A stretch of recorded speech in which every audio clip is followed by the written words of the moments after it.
Hello friends, I welcome you all to my institute English Cosmos. इस छोटे से lecture में हम लोग बात करेंगे इंग्लिश की जितनी भी लिटरेरी एजेस हुई हैं वो सभी तरह के स्टूडेंट्स के लिए इंपॉर्टेंट है, चाहे वो स्टेट लेवल का इंग्लिश लिटरेचर का कॉम्पिटिटिव एग्जाम दे रहा हो या वो नेट का एग्जाम दे रहा हो या वो और भी कई तरह के एग्जाम्स लिटरेचर में होते हैं। फर्स्ट ग्रेड हो गया, सेकेंड ग्रेड हो गया। तो सबसे पहले देखिए कि एजेस में हमारे पास है, स्टार्टिंग अगर हम करें तो वो होती है एंग्लो सेक्सन एज। अब ये उसका एक फोटोग्राफ में लेके आया था, उसकी इतनी इंपॉर्टेंस नहीं, इसलिए मैं यहां से स्टार्ट कर रहा हूं कि अगर हमसे कोई पूछे कि भाई इंग्लिश लिटरेचर की स्टार्टिंग कहां से है, तो सबसे पहले स्टार्ट होता है इसमें एंग्लो सेक्सन एज, है ना। एंग्लो सेक्सन एज, इनकी डिटेल के लिए मैं कोई और वीडियो बनाऊंगा, लेकिन अभी आप ये याद रखो कि ये दो ट्राइब्स थी और उनके नाम पर ये नाम पड़ा है, ठीक है। 450 से ये स्टार्ट होता है। फिर उसके बाद में हम देखते हैं इसका जो एंड है वो माना जाता है 1066 के अंदर। क्यों माना जाता है?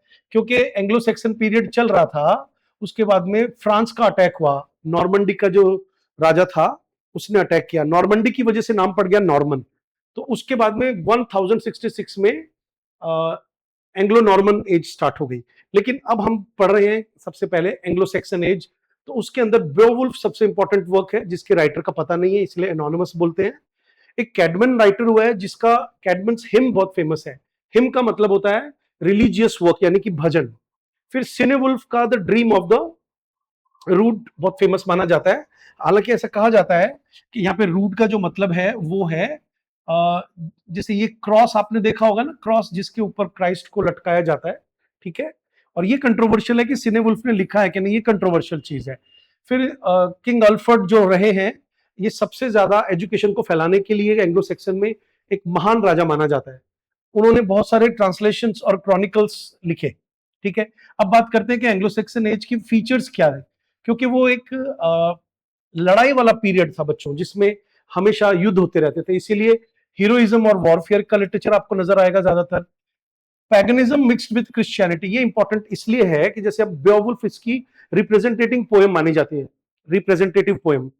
तो पैगन का मतलब होता है कि जब क्रिश्चियनिटी अराइव हुई 525 के आसपास इंग्लैंड में, उससे पहले वो हमारी तरह ही मूर्ति पूजा या नेचर की पूजा करने वाले लोग थे, तो नेचर की पूजा करने वाले लोगों को बोला जाता है पैगन्स। फिर उसके बाद में क्रिश्चियनिटी इन्वॉल्व हो गई, तो उनकी जो लिटरेचर है उसके अंदर आपको क्रिश्चियन और पैगन दोनों एलिमेंट मिलते हैं, ठीक है। फिर इसमें सबसे इंपॉर्टेंट है कि वो लोग फेट को मानते हैं, जिसको वियर्ड बोला जाता है, ठीक है। वियर्ड, ये इनकी लाइफ को डोमिनेट करता था, इसलिए उनके लिटरेचर में भी इसका बोलबाला आपको मिलेगा। और कीवर्ड्स क्या माने जाते हैं कि एंग्लो सेक्सन एज के? Heroism, fate and loyalty. अब इसमें सबसे बड़ा जो क्वेश्चन ज्यादातर एग्जाम में पूछते हैं वो होता है बेओवुल्फ, ठीक है। ये हमारे इंग्लिश लिटरेचर का सबसे ग्रेट एपिक माना जाता है। फिर उसके बाद में जैसे मैंने आपको बताया कि एंग्लो नॉर्मन पीरियड स्टार्ट हुआ। नॉर्मन का मतलब यहाँ पे फ्रेंच से है कि फ्रेंच लोगों ने इन लोगों पे अटैक करके इनको अपने कंट्रोल में ले लिया। ये पीरियड चलता है 1066 से 340 तक। बस ये डेट्स आपको याद रखनी है, ठीक है। और ये एक पिक्चर है जिससे आपको पता चल जाएगा कि भाई अटैक वगैरह कैसे हुए और किस तरह से किलेबंदी। क्योंकि नॉर्मन के बारे में ऐसे कहा जाता है कि एंग्लो नॉर्मन लोगों ने, यानी कि जो फ्रांस के लोग आए थे, उन्होंने इंग्लैंड पे कंट्रोल कैसे किया कि उनकी किलेबंदी का कॉन्सेप्ट बहुत स्टैंडर्ड का था, ठीक है। इसलिए मैं ये दो पिक्चर्स लेके आया हूं। हालांकि ये एग्जाम के पॉइंट ऑफ व्यू से उतनी इंपॉर्टेंट नहीं है, लेकिन आप समझ सकते हैं कि उन्होंने किलेबंदी इस तरह से की जिसकी वजह से ये एज बहुत फेमस हुई, ठीक है। उसके बाद में आता है कि इस एज में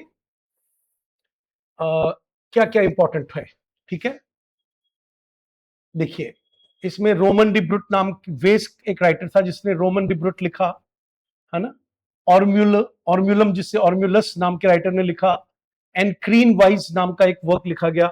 अब क्योंकि फ्रेंच अटैक हुआ है, तो फ्रांस की लैंग्वेज का यानी फ्रेंच लैंग्वेज का इंग्लिश लैंग्वेज पे इन्फ्लुएंस बढ़ गया। लेकिन ये भी आपको याद रखना चाहिए कि केवल एरिस्टोक्रेटिक क्लास के लोगों को ही फ्रेंच, क्योंकि जो राजा होता है और राजा के दरबारी होते हैं, जब वो किसी जगह पर अटैक करके और अपना कंट्रोल कर लेते हैं, तो जैसे अब हमारे यहाँ पे जो पर्शियन लैंग्वेज है, जब मुगल आए थे तो केवल सरकारी अधिकारियों के आसपास ही पर्शियन लैंग्वेज फैली, तो ऐसे ही उनके यहाँ पे फ्रेंच लैंग्वेज का इन्फ्लुएंस इंग्लिश लैंग्वेज में कैसे इन्वॉल्व हुआ कि वो ज्यादातर आपको नोटिस करने को मिलेगा अपर क्लास में, ठीक है।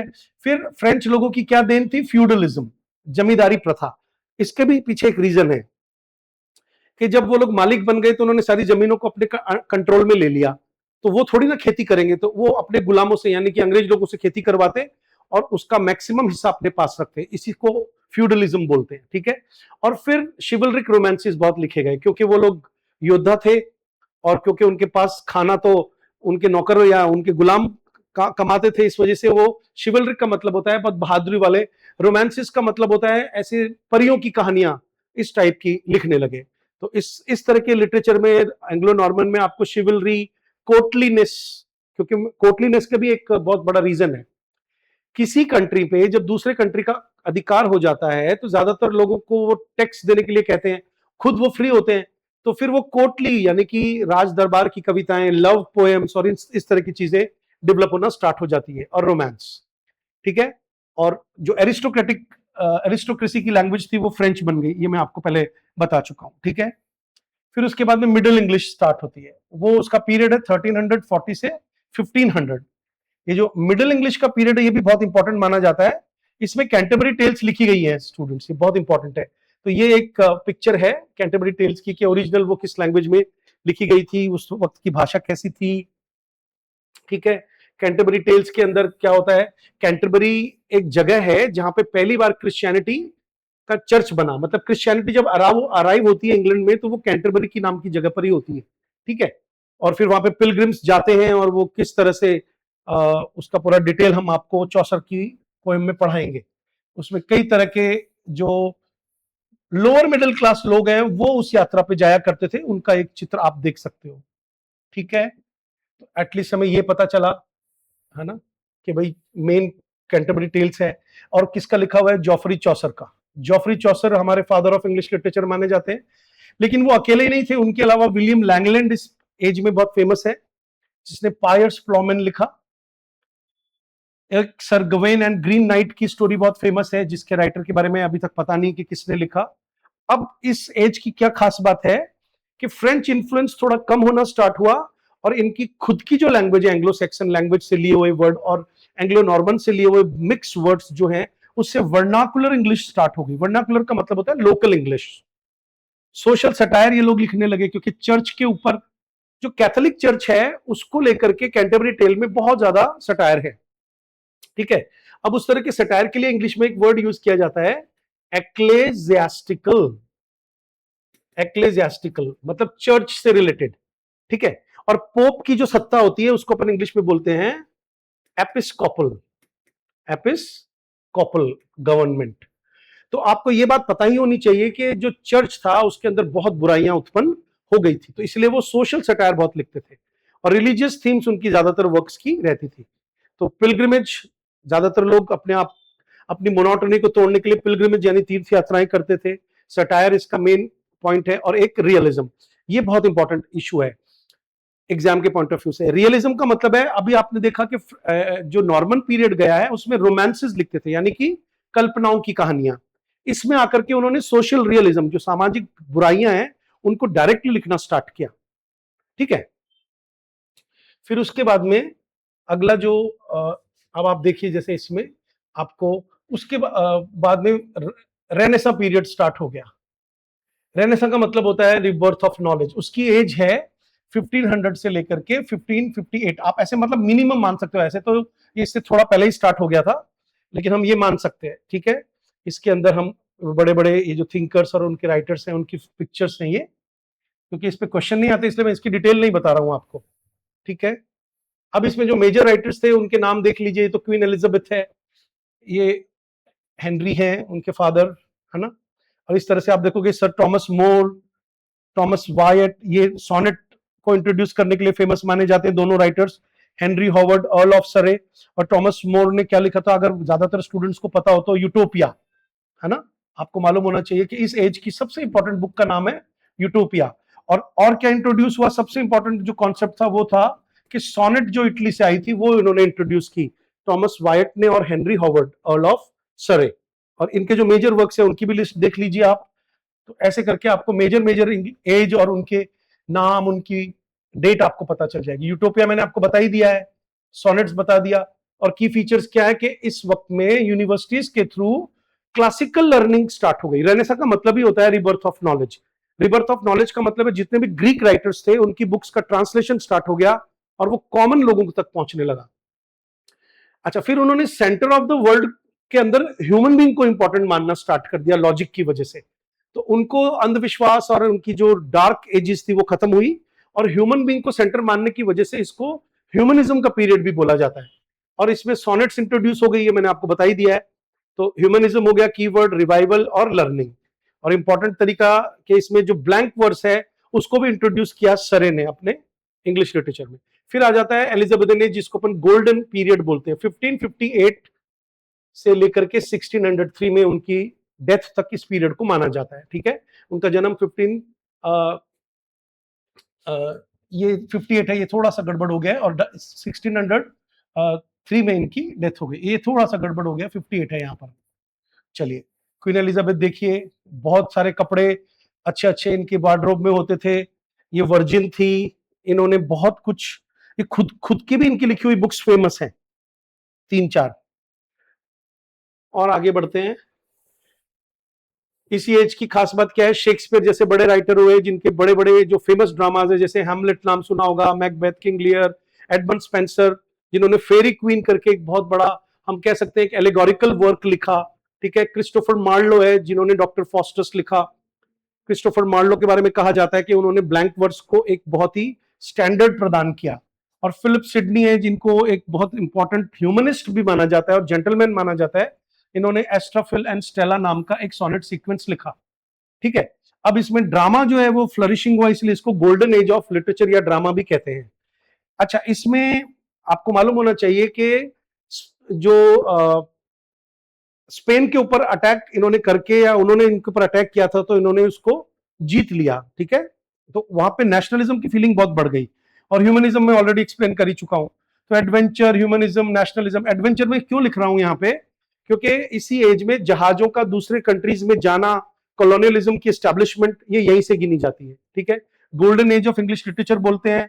पब्लिक थिएटर्स फ्लरिश्ड हुए, ब्लैंक वर्स डोमिनेंट फीचर हो गया। फिर उसके बाद में जब क्वीन एलिजाबेथ के कोई बच्चा नहीं था तो दूर के इनके एक रिश्तेदार को गद्दी पर बिठाया गया जो स्कॉटलैंड के राजा थे, और वो स्कॉटलैंड में जेम्स 6 थे। तो उनको यहां ला करके 1603 में और गद्दी पर बिठाया गया। अब जैकब बोलते हैं लैटिन में जेम्स को, तो जैकब से नाम पड़ गया जैकोबियन एज। ठीक है, और वो 25 तक गिनी जाती है। तो ये एजेस के जो क्वेश्चन है हमारे एग्जाम में बहुत आते हैं। ठीक है, आगे देखिए जरा, ये किंग जेम्स है, दिख रहे होंगे आपको। हालांकि इनको देखने से हमें कोई बेनिफिट नहीं है, लेकिन ठीक है, अच्छा लगता है जब हम कोई फोटो वगैरह देखते हैं। ठीक है, फिर उसके बाद में शेक्सपियर की डेथ 1616 में होती है बच्चों। तो इसका मतलब है कि इसी एज में शेक्सपियर भी लिख रहे थे। उनके लेटर प्लेज जो ज्यादा फेमस हैं, बेन जॉनसन जिन्होंने हमें क्या दिया बताओ, कॉमेडी ऑफ ह्यूमर्स, एक खास किस्म की कॉमेडी दी। जॉन वेबस्टर जिन्होंने डचेस ऑफ माल्फी और द व्हाइट डेविल जैसे ड्रामास दिए। जॉन डन जिनकी मेटाफिजिकल पोइट्री हम पढ़ते हैं लगभग सभी स्टूडेंट्स।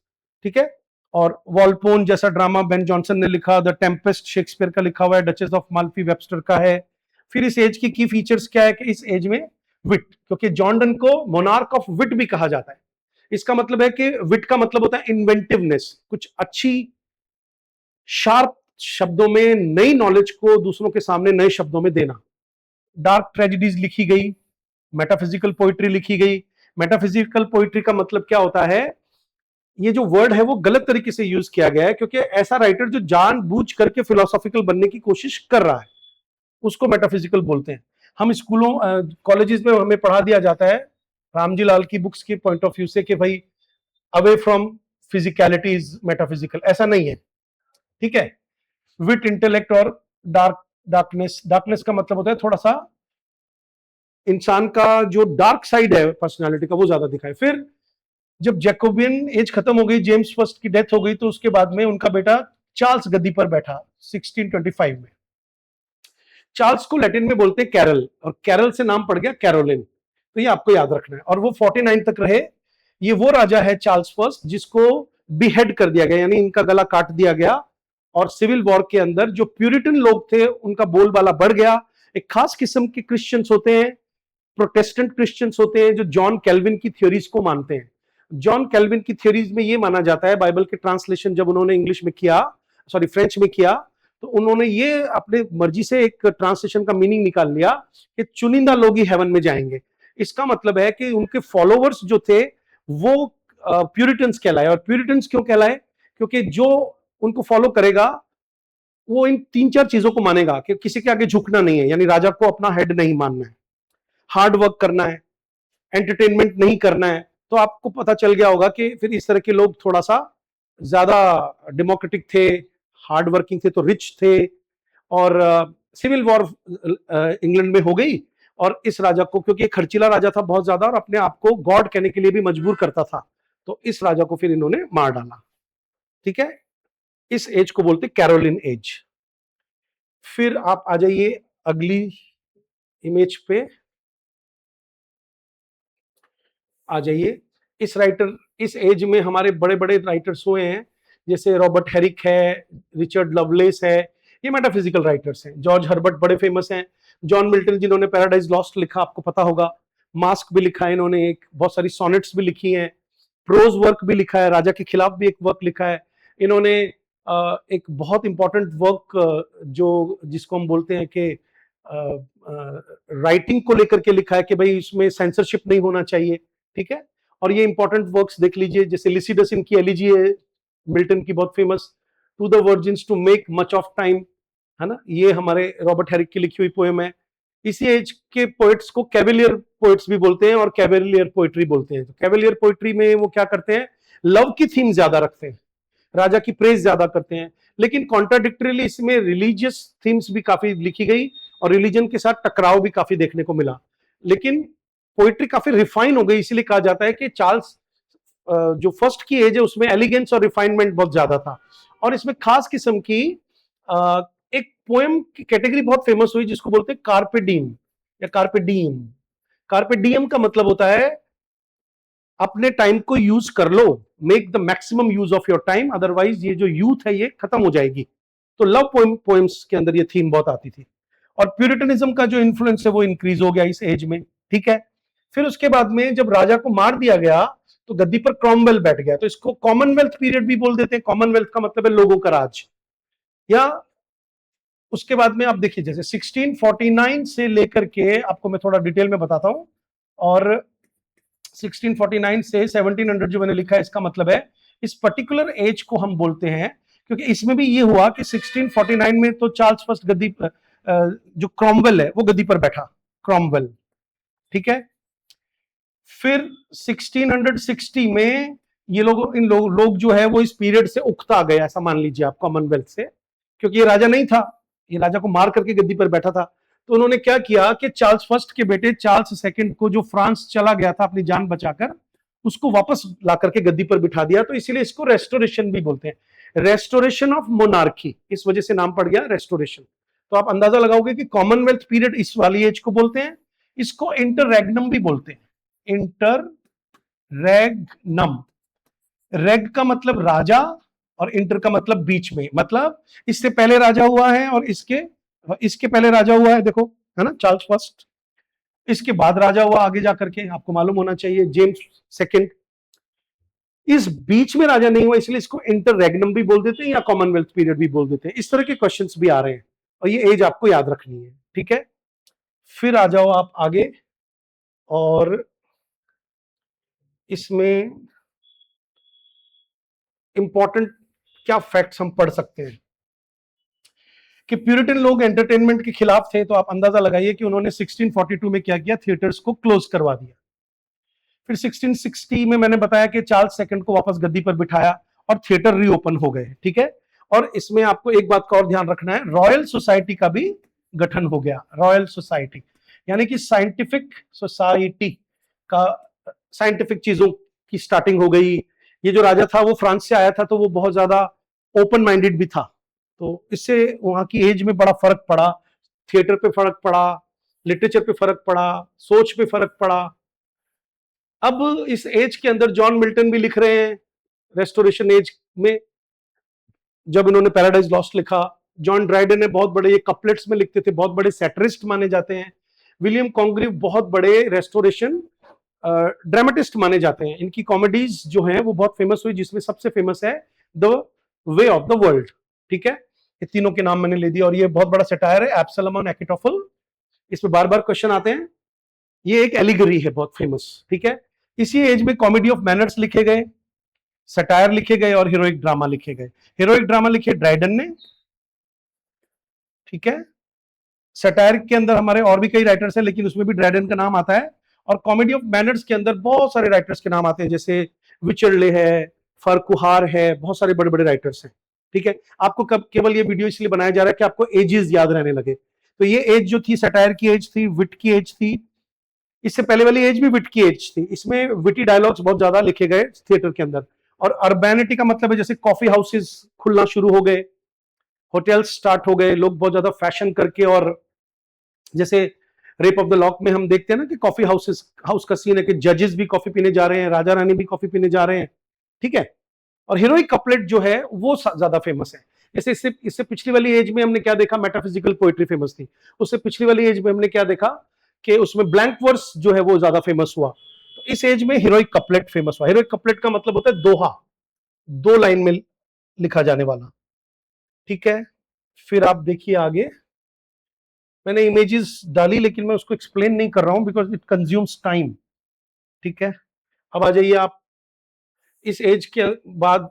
इसी एज में हम लोग ये भी देखते हैं कि अलेक्जेंडर पोप लिख रहे हैं, जोनाथन स्विफ्ट लिख रहे हैं। ठीक है, और एक मिनट, मुझे लगता है मैंने एक एज मिस कर दी है बच्चों, एक सेकेंड, समथिंग इज मिसिंग। ये उसके बाद ऑगस्टन एज स्टार्ट हो जाती है। अब ये बहुत इंपॉर्टेंट क्वेश्चन है। आप कहोगे कि राजा तो अगस्त नाम का हुआ ही नहीं है।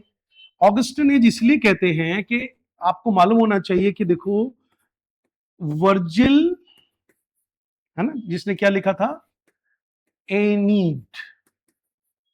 ठीक है, अच्छा, इसके अलावा आपने हॉरेस का नाम सुना होगा। हॉरेस ने क्या लिखा था, एक बहुत बड़े राइटर हुए हैं जिनकी वजह से होरेशियन ओड फेमस है। ठीक है, और ये जो बड़े बड़े राइटर्स हुए थे ना जिस एज में, उस वक्त ऑगस्टस राजा राज करता था। आज इस जमाने से लगभग आप मान के चलो एक मिनट के लिए 1500 साल पहले। ठीक है, तो उसकी वजह से, क्योंकि इस एज में एडिसन, अलेक्जेंडर पोप, इन्होंने बहुत ज्यादा अच्छे अच्छे क्लासिकल ओरिएंटेड वर्क्स लिखे, क्लासिकल। ठीक है, तो क्लासिकल वर्क्स को कॉपी करने की वजह से या उनके जैसा वर्क लिखने की वजह से इसको नियो क्लासिकल एज भी बोल देते हैं। नियो का मतलब होता है न्यू। एज क्या है, 1700 से 1745।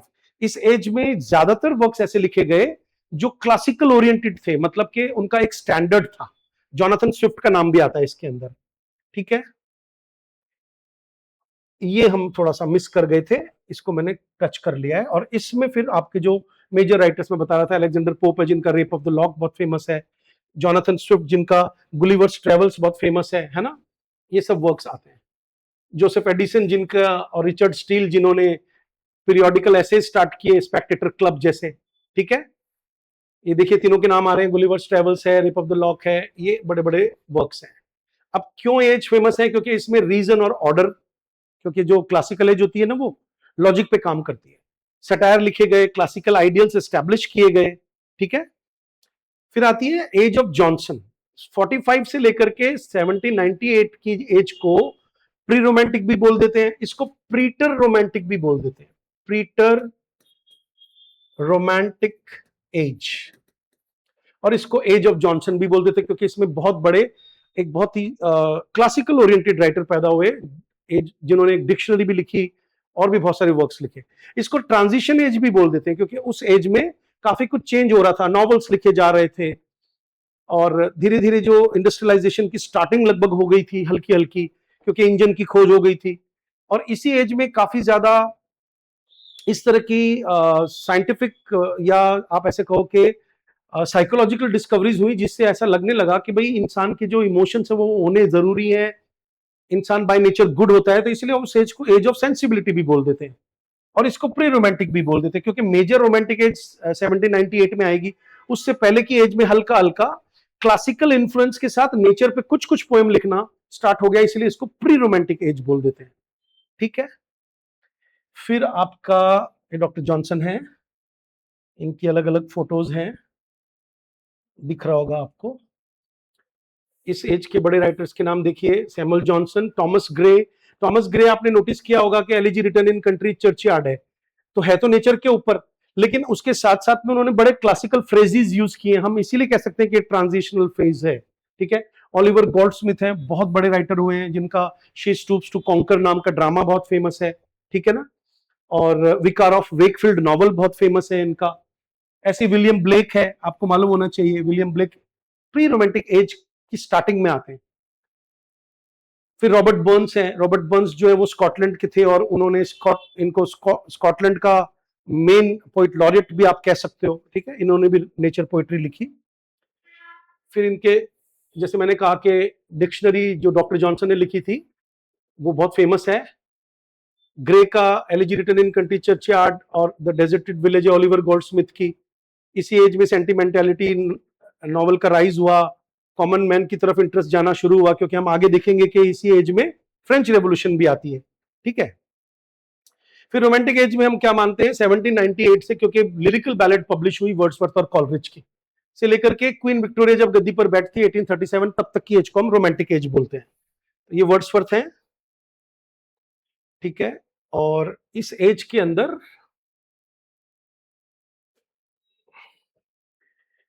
ज्यादातर आप देखोगे लिरिकल बैलेड्स लिखी गई, जैसे 1798 में कॉलरिज और वर्ड्सवर्थ ने मिलकर के पब्लिश की थी वो 1798 में, ये उस एज की मेन वर्क है। इसके अलावा सीनियर और जूनियर रोमांटिक्स का भी क्वेश्चन आ जाता है, तो सीनियर रोमांटिक्स में हम लोग लेते हैं सदे को, है ना, वर्ड्सवर्थ को और कॉलरिज को। ठीक है, और जूनियर में कीट्स, शेली और बायरन को लेते हैं। तो ओड टू नाइटिंगेल जैसे आपको मालूम होगा 6 ओड्स लिखी थी कीट्स ने, उसमें से ये बहुत फेमस है। शैली का लिखा हुआ एक क्लोजेट ड्रामा है जो केवल पढ़ने के लिए लिखा जाता है, उसको प्रोमीथियस अनबाउंड बोलते हैं।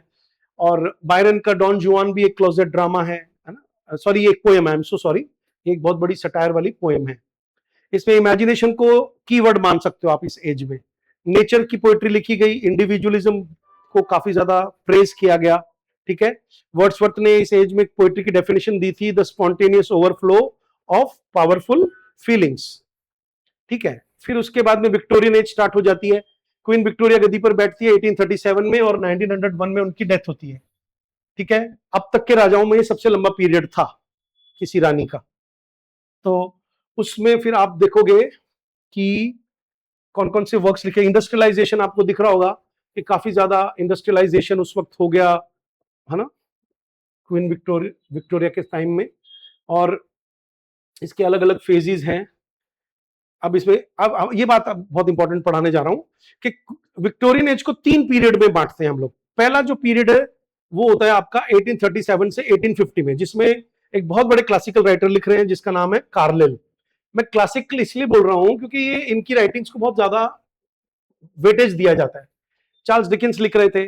फिर मिड विक्टोरियन 1850 से 1870 तक, जिसमें टेनिसन और ब्राउनिंग जैसे राइटर्स थे जिन्होंने, आपको मालूम होना चाहिए कि ड्रामेटिक मोनोलॉग को बहुत फेमस किया।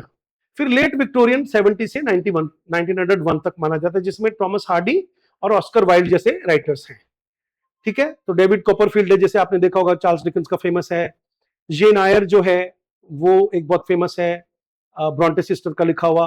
Test of the d'Urbervilles Hardy का नॉवल है। Importance of being earnest Oscar Wilde का बहुत बड़ा और फेमस प्ले है। इसमें रियलिज्म को ज्यादा स्थान दिया गया, मतलब फैंटेसी कम, और जैसा समाज है वैसा दिखाना नॉवल में स्टार्ट किया ड्रामाज में। इंडस्ट्रियलाइजेशन और मोरालिटी को लेकर के खूब लिखा गया। इसका कीवर्ड अर्नेस्टनेस माना गया है, ये भी एक मेजर क्वेश्चन आता है, मतलब कि मॉरल और सीरियसनेस किसी बंदे में हो तो उसको अपन इंग्लिश में बोलते हैं अर्नेस्ट। ठीक है, इसी एज में बहुत बड़े क्रिटिक हुए, राइटर हुए, मैथ्यू आर्नल्ड। उन्होंने विक्टोरियन एज और विक्टोरियन लिटरेचर को कैसे डिस्क्राइब किया, लिटरेचर ऑफ हाई सीरियसनेस। फिर उसके बाद में जो पीरियड आता है वो आता है आपका 1901 से 14 तक, किंग एडवर्ड का पीरियड। अब ये कोई बहुत फेमस पीरियड तो नहीं है, पर क्योंकि आपको नाम याद रखना है कि भाई क्वीन विक्टोरिया के बाद कौन सा पीरियड आता है एग्जैक्टली, तो एडवर्डियन पीरियड बोलते हैं उसको हम लोग, ठीक है। अब इस पीरियड में हमें दो बड़े राइटर्स या तीन बड़े राइटर्स मिलते हैं, एक तो E.M. फोस्टर लिख रहे हैं और एक H.G. वेल्स, जिनका टाइम मशीन बहुत फेमस है, आपने नाम सुना होगा, या इनविजिबल मैन, ठीक है। फिर आप जोसेफ कॉनरेड बहुत फेमस है, जोसेफ कॉनरेड भी एडवर्डियन एज के राइटर है। तो E.M. फोस्टर का पैसेज टू इंडिया हम सब पढ़ते हैं, और heart of darkness Joseph Conrad का लिखा हुआ है। तो इंपीरियल कंसर्न मतलब कि जब अंग्रेजों ने दूसरे कंट्रीज को कंट्रोल कर लिया, तो उस इंपीरियल पीरियड को इस लिटरेचर में बहुत ज्यादा दिखाया गया, और सारा का सारा लिटरेचर सोशल क्रिटिसिज्म तक सिमट कर रह गया। फिर 1914 से 45 तक को हम बोलते हैं मॉडर्निज्म।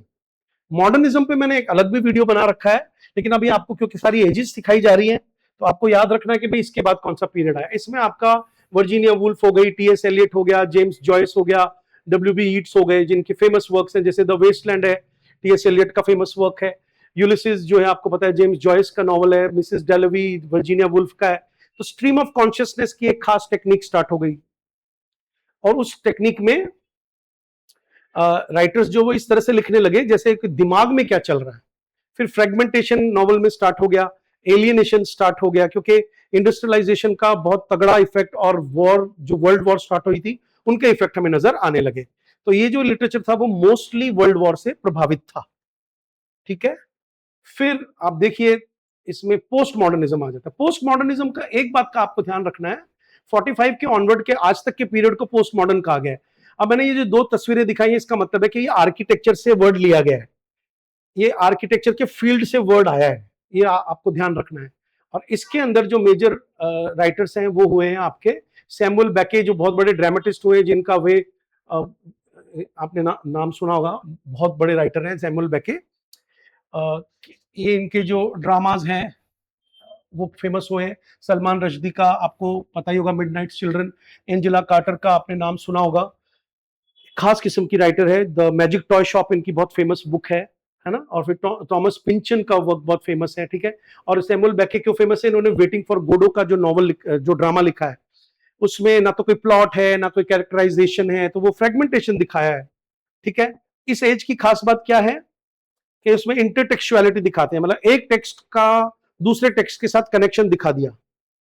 आयरनी बहुत ज्यादा, irony is the decisive feature of और representative quality of work of post modern novel या पोस्ट मॉडर्न वर्क, और मल्टीपल ट्रूथ्स दिखाते हैं, ठीक है। पोस्ट मॉडर्निज्म पे भी मैंने एक वीडियो अलग से बना रखा है, आप उसको देख सकते हैं। तो ये थे आपके पोस्ट मॉडर्निज्म क्या करता है, ये ग्रैंड नैरेटिव्स को रिजेक्ट कर देता है। मतलब कि भाई साइंस ने तरक्की की, जितनी सारी जो एनलाइटनमेंट आया उससे हमने बहुत कुछ सीखा, इन्होंने इन सब चीजों को नकार दिया। और डाइवर्सिटी को इसीलिए कहते हैं कि जैसे देखो मॉडर्निज्म में अगर सेंटर इंपॉर्टेंट है ना, और ये लोग हाशिए पर हैं, तो ये कहते हैं, अब मान लीजिए एक आदमी है, वो ये कहे कि भाई मैं सेंटर में हूं, तो ये यहां वाला आदमी क्या बोलेगा कि अब मैं अपना सर्कल खुद बनाऊंगा। जैसे ही मैं अपना सर्कल बनाऊंगा तो तू चला गया, है ना, मार्जिन के ऊपर। इसका मतलब है, और कितने ऐसे, तो भाई एक सर्कल का तो एक ही सेंटर है, लेकिन अगर मान लीजिए इन बाहर वाले लोगों के अपने खुद के सर्कल बने, तो एक में न जाने कितने सर्कल बन जाएंगे। इसका मतलब डाइवर्सिटी ज्यादा इंपॉर्टेंट है। तो आपने देखा होगा सुबाल्टर्न स्टडीज है, दलित लिटरेचर है, क्वियर थियरी है, फेमिनिज्म है ना, ये सारी चीजें हम मानते हैं कि भाई पोस्ट मॉडर्न कॉन्सेप्ट है। तो कैसा लगा आपको वीडियो, कमेंट जरूर करें। वीडियो के अंदर आपको ये जो एजेस हमने बताई हैं उसके थ्रू आप अपने एग्जाम को क्वालिफाई कर सकते हैं, particularly 5 to 6 questions. Thank you.